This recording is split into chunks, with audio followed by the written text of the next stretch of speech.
Ah, ici, c'est incroyable. On ne voit jamais le vitrail deux fois pareil. Bruno Popette est vitrailliste depuis 25 ans.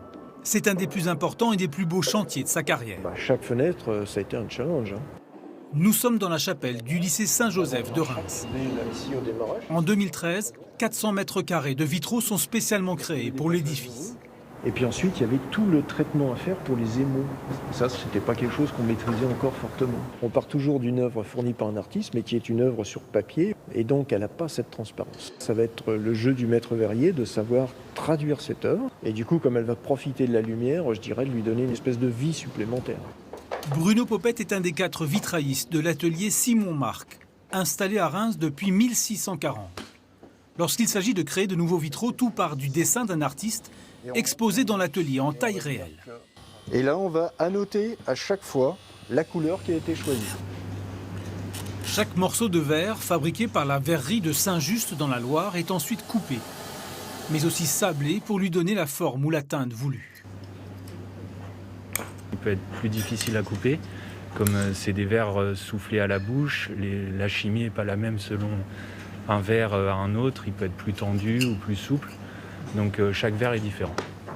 Il faut bien sûr ensuite assembler solidement ces morceaux de verre, et depuis toujours, cela se fait grâce au plomb. Il a quand même une certaine résistance qui va permettre au panneau de se tenir, mais à contrario, si vous allez avoir une forme ronde, vous allez pouvoir la tourner.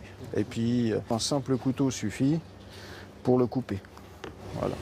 Le savoir-faire du vitrailliste fera le reste pour obtenir un vitrail complet. Pour l'atelier Simon Marc, le vitrail, c'est donc une histoire qui a commencé il y a 380 ans. Pour illuminer des édifices du monde entier, comme ici à la cathédrale de Reims, avec la signature à chaque époque d'artistes différents, dont un des plus réputés fut Marc Chagall.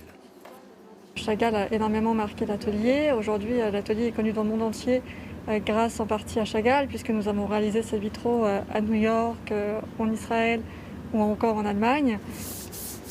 Mais l'atelier est aussi capable de rénover les vitraux les plus anciens. Cette étape, elle va nous permettre vraiment de repartir sur une nouvelle mise en plomb et de sauvegarder l'aspect initial du panneau.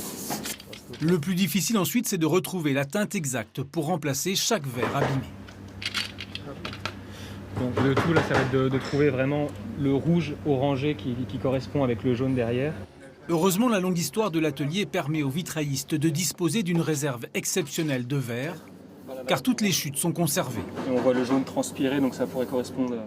On pourrait passer des heures à regarder chaque feuille. Il y en a beaucoup qui sont travaillées avec des textures. Comme c'est du verre soufflé, il y a vraiment des dégradés entre le foncé et le clair, avec plein de zones liées du mouvement. L'histoire du vitrail est bien sûr très liée à l'histoire religieuse. Et c'est dans cette ancienne église que l'atelier Simon Marc va bientôt poursuivre ses activités. Un lieu ouvert au public à la découverte du travail des vitraillistes. Restaurer les autres vitraux.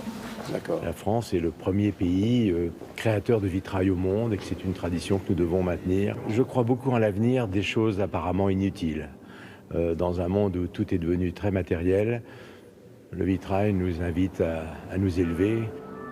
Preuve de l'intérêt pour le vitrail, qu'il soit ancien ou moderne, ce sont 1500 donateurs et mécènes qui ont permis la création des vitraux de l'église Saint-Joseph.